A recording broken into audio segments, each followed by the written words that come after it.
In this road, there lay so many dead rebels that they formed a line which one might have walked upon, as far as I could see.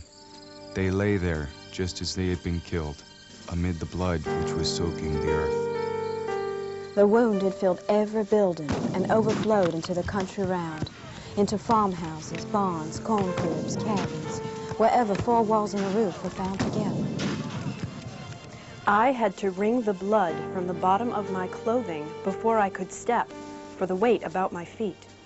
Clara Barton. September 16th, 1862. McClellan turns back Lee and his Confederates at the battle at Antietam Creek in the bloodiest day of the war. On the Union side, more than 12,000 men were dead, wounded, or missing. The South lost fewer men, nearly 11,000, but that number represented a quarter of its army. Upon entering the war, both the Union in the North and the Confederates in the South hoped it would end quickly. But the battle at Antietam Creek was just one bloody day among hundreds in America's Civil War, a war in which more than 3 million Americans fought, a war in which more than 600,000 men, or 2% of the population, died.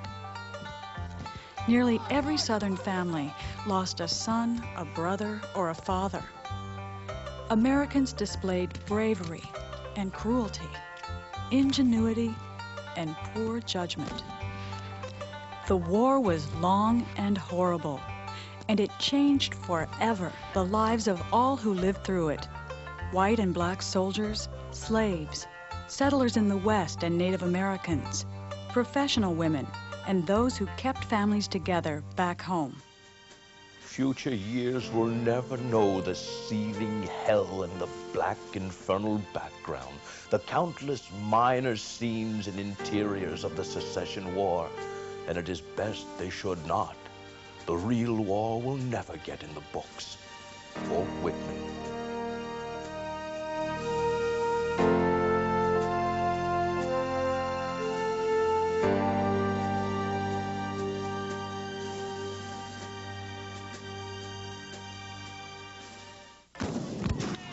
The Civil War began on April 12, 1861, when the Confederate Army began bombing Union troops at Fort Sumter in Charleston Harbor, South Carolina.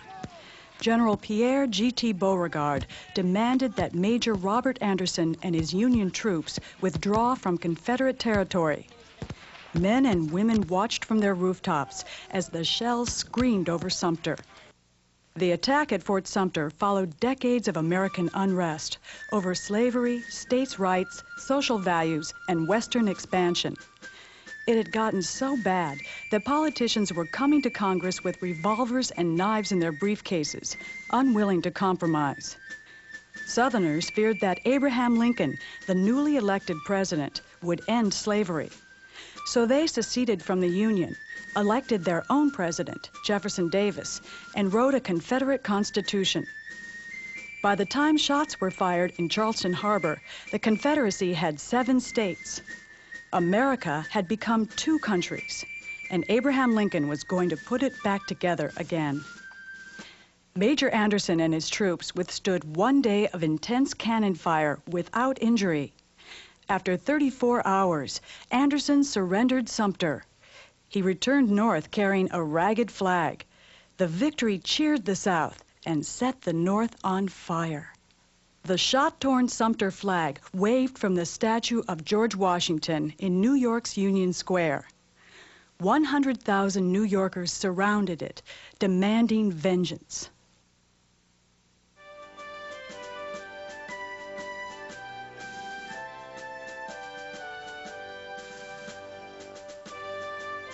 So impatient did I become for starting that I felt like 1,000 pins were pricking me in every part of my body, and started off a week in advance of my brothers.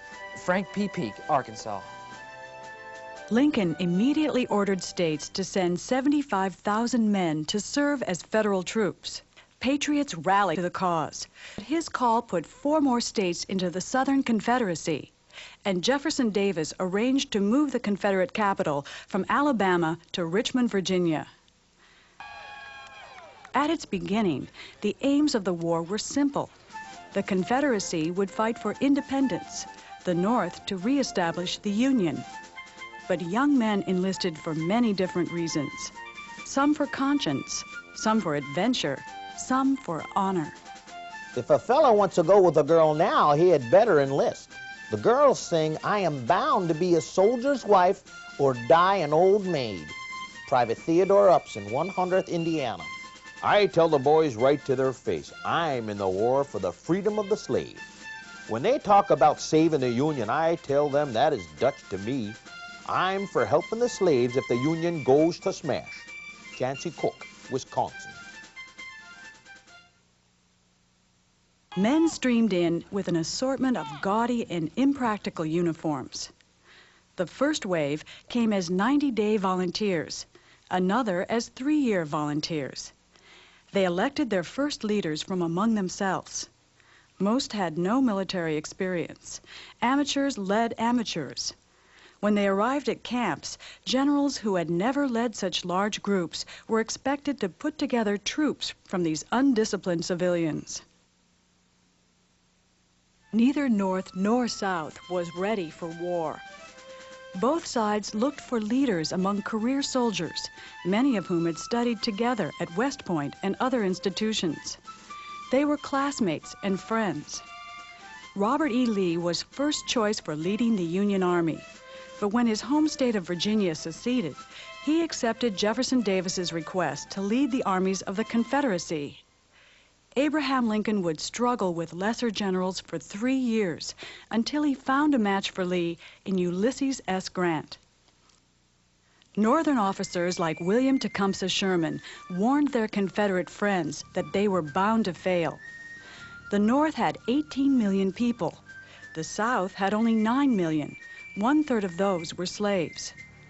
90% of the country's manufacturing took place in the North. 2/3 of the nation's rail lines and most of the iron, coal, copper, and precious metals were there. Northern trade with Europe was strong. It had cash for war supplies. But the South had its own advantages. Southern soldiers knew what they were fighting for, to protect their homeland. And they knew the country they had to defend. Northerners had to invade and conquer unknown ground.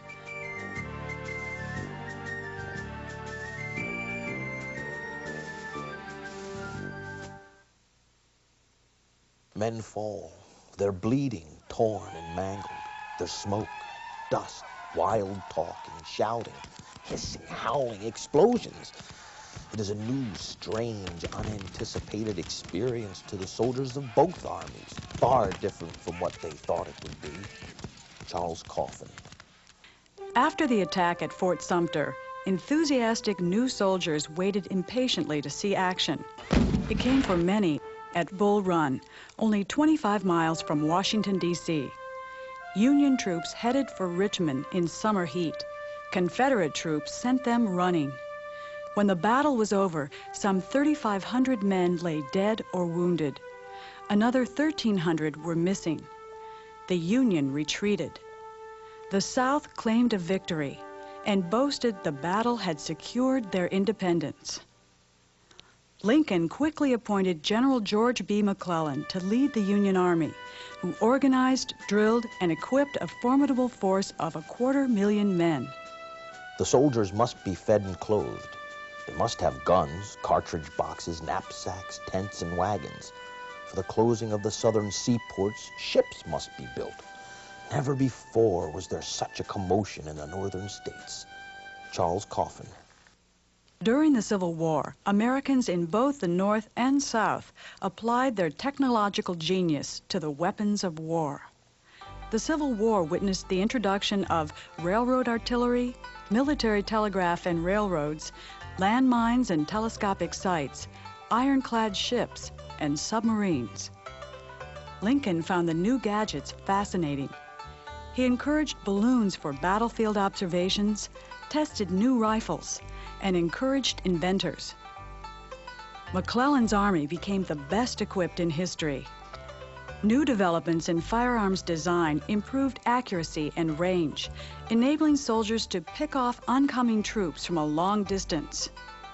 The Spencer repeating carbine, which could fire 7 shots in less than 30 seconds, issued devastating blankets of fire. Battlefield casualties were horrendous. Soon the rifle and the trench ruled Civil War battlefields.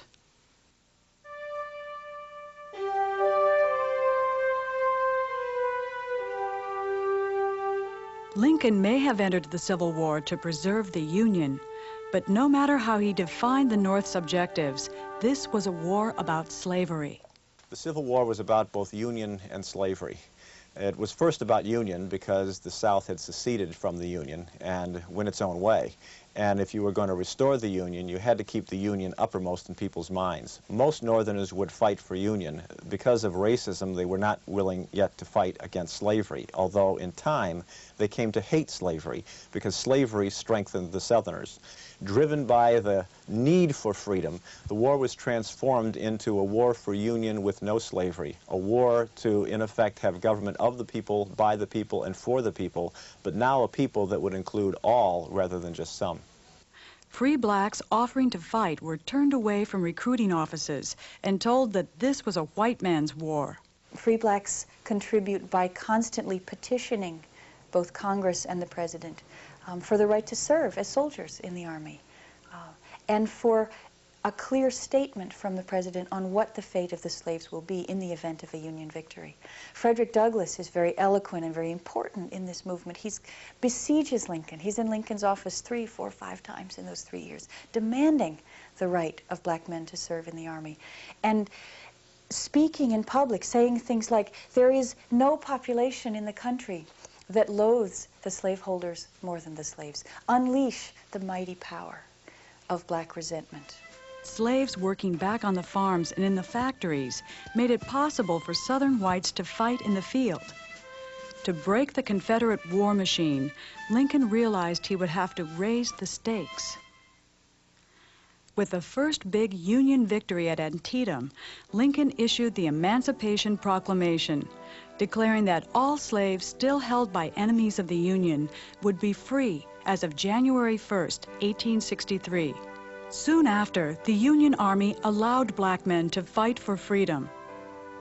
While the proclamation was a great step forward, it did not end slavery, for it allowed slaveholders in border states faithful to the Union to keep their slaves. Slavery would not finally end until ratification of the 13th Amendment to the Constitution in 1865. But the first great step had been taken, and the next seemed sure to follow.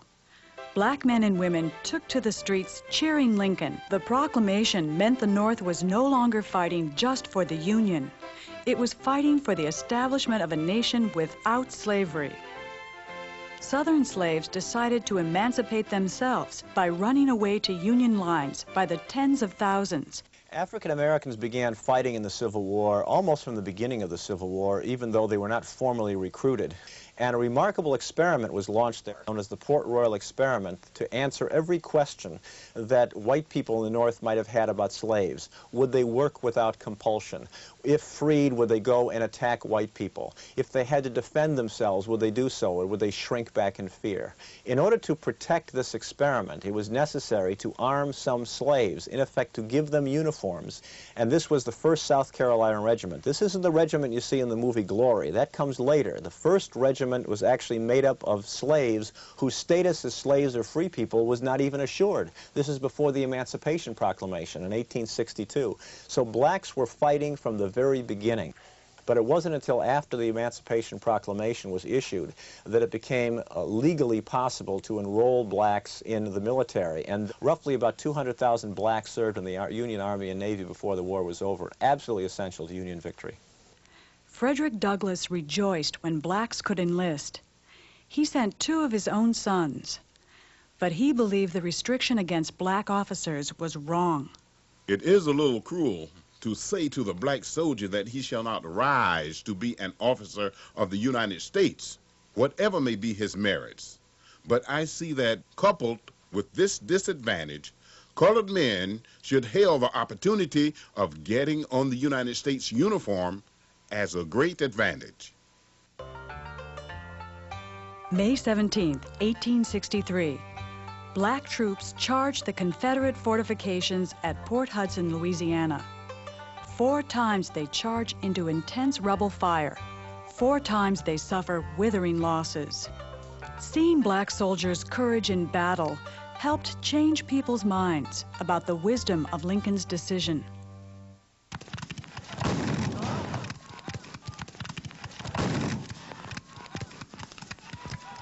If we are defeated, it will be by the people at home.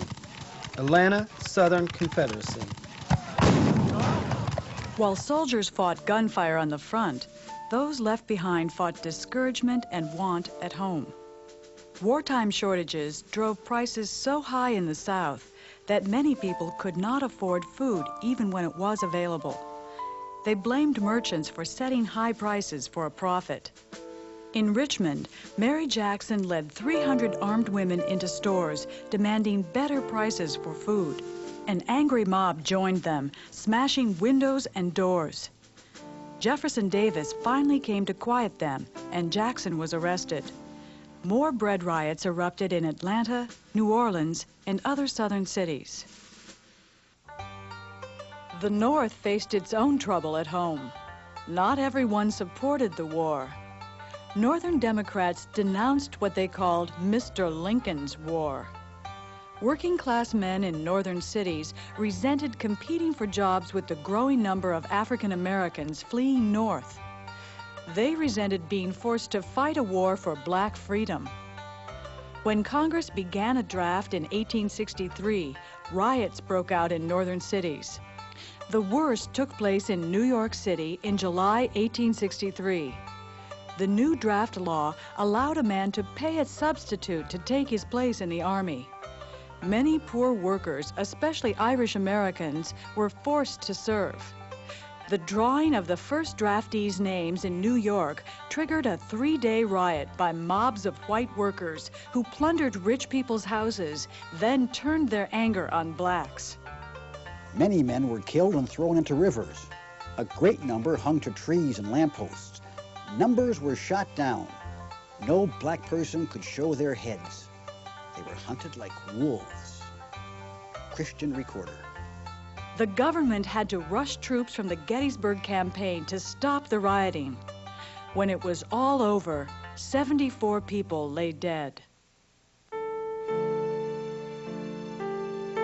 The suffering of men in battle is nothing next to the agony that women feel sending forth their loved ones to war. Women at home in the North and South struggled to fill in for missing men, working in factories, running the family farm. In the South, women planted and plowed on small farms and struggled to manage huge plantations with little help. Many women sewed shirts, knit socks, and made bandages to send to soldiers. Others taught school to newly liberated slaves. A few women served as soldiers and spies. Frances Cleland dressed as a man and fought in the Missouri Cavalry. Historians estimate that as many as 400 women did the same. Despite bad pay, terrible conditions, and sometimes hostile treatment from officers, thousands of women served as Army nurses.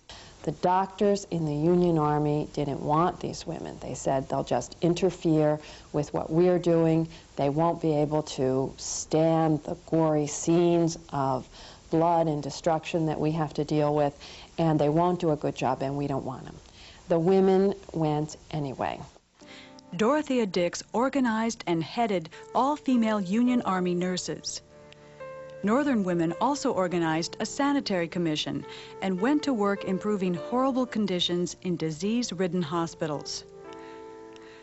On the field, surgeons stood over men like butchers, chopping legs and arms and throwing them in a gory heap. Thousands died from infection. Nurses did their best to keep soldiers and operating rooms clean. In fact, the Civil War marks the beginning of what we might call the nursing profession. Women like Clara Barton, women like Dorothea Dix were very much involved in creating the new profession of nursing. And after the Civil War, women could go to nursing schools and have careers as nurses, which was never possible for them to do before. Clara Barton found her place anywhere between the bullet and the battlefield. She often arrived before the gunfire stopped to feed men and dig bullets from their flesh. A surgeon was asked, "Now, what do you think of Miss Barton?" He replied, "In my feeble estimation, General McClellan, with all his laurels, sinks into insignificance beside the true heroine of the age, the angel of the battlefield."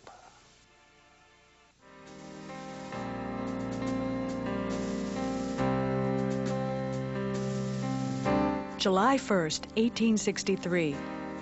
Townspeople in Gettysburg sought shelter when they saw troops marching toward their crossroads town. Gambling that a victory on Northern soil would win foreign recognition of the Confederacy and force the Union to the peace table, Robert E. Lee had marched his army north into Pennsylvania. The battle began when Confederate troops under A.P. Hill stumbled into Union cavalry near the town of Gettysburg, where there was rumored to be a large supply of shoes that the Confederates sorely needed. As more and more troops joined the action, battle lines became tangled in thick smoke. Struggling against superior numbers, Union troops fell back to strong defensive positions on Cemetery Hill. For 3 days, soldiers fought hand to hand. The battle, unplanned and uncontrollable, was one of the war's most memorable because of its enormous destruction, intricate tactical maneuvers, and high stakes.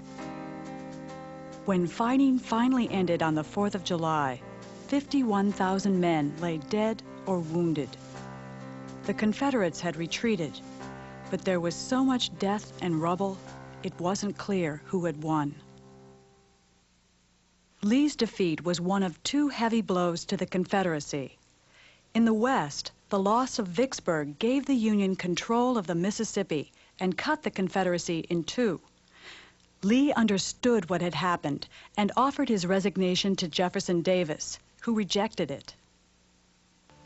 Gettysburg had been the most deadly battle ever fought in North America. On November 19, 1863, Lincoln delivered a short speech to dedicate part of the battlefield as a cemetery. He spoke for only a few short minutes, but his words stirred the nation. 77 years ago, our fathers brought forth on this continent a new nation, conceived in liberty and dedicated to the proposition that all men are created equal. From these honored dead, we take increased devotion to that cause for which they gave the last full measure of devotion. That we here highly resolve that these dead shall not have died in vain. That this nation, under God, shall have a new birth of freedom. And that the government of the people, by the people, for the people, shall not perish from the earth. If the South won, Lincoln implied, the great American experiment in democracy would end. American freedom would end. The Union must persevere.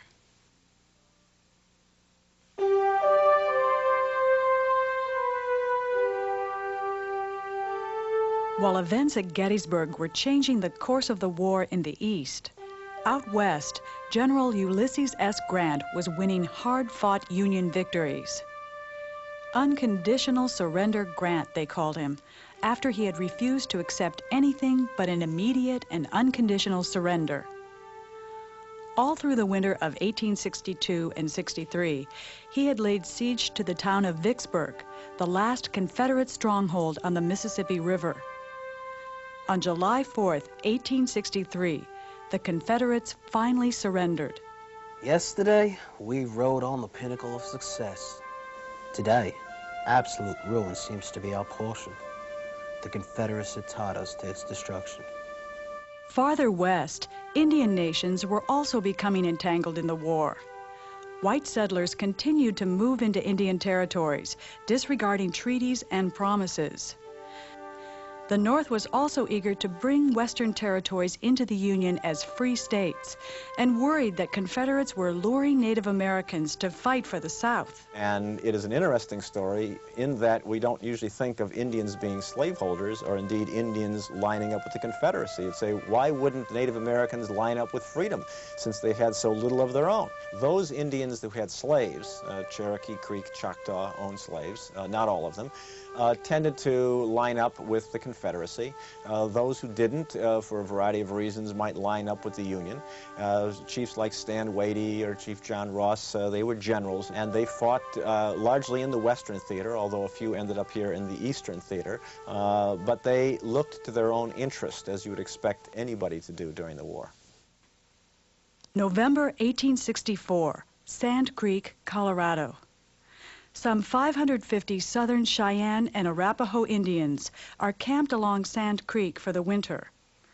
Union soldiers had promised they would not harm them. Then, as the sun begins to rise, Colorado volunteers crashed into the village, shooting and yelling. Cheyenne chief Black Kettle frantically ties an American flag and white flag of peace to a long pole and hoists it up in front of his teepee. Ignoring the flags, the soldiers slaughter men, women, and children. A war in the West was largely being prosecuted against various Indian groups by Union soldiers in the effort not just to secure the West for the Union during the Civil War, but the war became an occasion for people who wanted to push the Indians out. And so you had massacres, such as the Sand Creek Massacre, where efforts, in effect, to use the larger war to justify the annihilation of one's enemies. Anti-Indian violence, like the massacre at Sand Creek, poisoned Indian-white relations. As the number of incidents increased, volunteer troops stepped up their activities to meet what they called the growing Indian threat.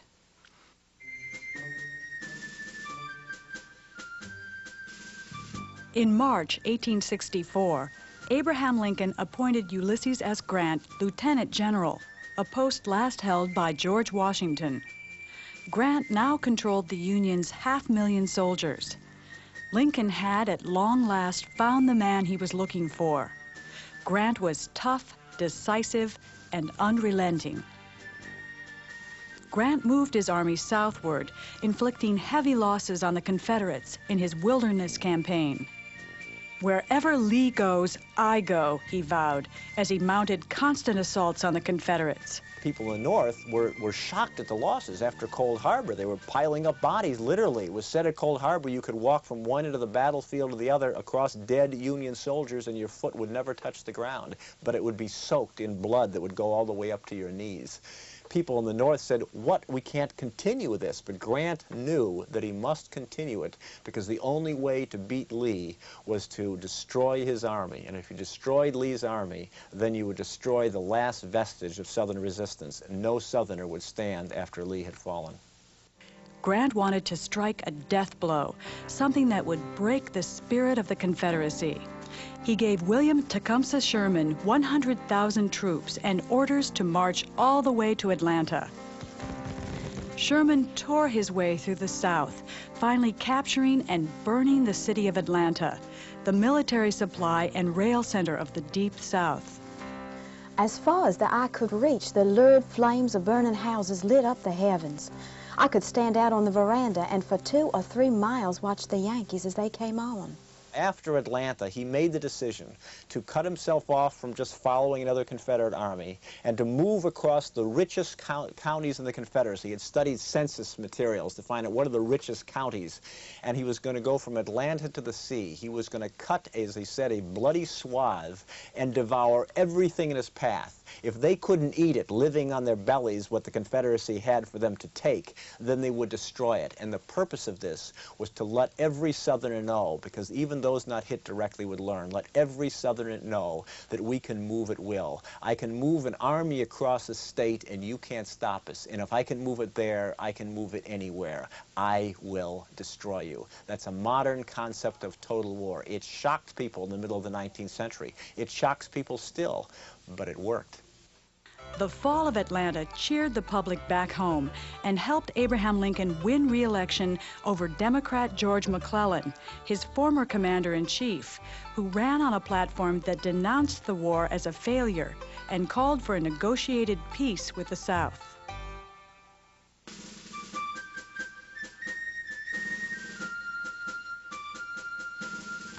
In early 1865, the last Confederate strongholds began to fall. Confederates abandoned Charleston, South Carolina, Petersburg, and Richmond, Virginia. Black soldiers were among the earliest troops to march through the cities. I am 69 years old, but I feel as if I want but 16. Then you are glad the Yankees are here? Oh, child, I doesn't call you Yankees. I call you Jesus AIDS. Close to 190,000 African Americans had served their country during the course of the war, 1/5 of the total. Can those be men? The dead there are not to be pitied as much as some of the living. Walt Whitman. A Union medical worker, Walt Whitman couldn't believe his eyes when he visited Fort Bell, a prison camp in Virginia. Thousands of Union troops starved or died of disease in Confederate prisons. In the North, Camp Morton was considered a model camp, but nearly 1,700 Confederates died there during the war. On April 9th, General Robert E. Lee surrendered to Ulysses S. Grant at Appomattox, Virginia. 5 days later, on April 14, 1865, John Wilkes Booth shot President Abraham Lincoln at the Ford's Theater in Washington, D.C. Cheering and flags joined the black banners and cries of Lincoln's mourners.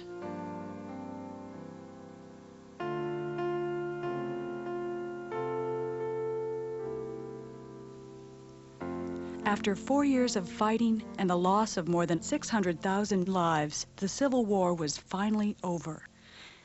The end of the war marked a major turning point in United States history. The war had stimulated industrialization and new ways of conducting business. African Americans had won freedom. Native Americans lost ground in the West. The American South was devastated, its economy shattered, its towns and cities in ruins. Remaining before the nation lay new challenges, some of them as complicated and controversial as the war itself. Under what terms should the Southern states be readmitted to the Union? Should they be forgiven or punished? Now that the nation had abolished slavery, what should become of the 3.5 million African Americans released from bondage?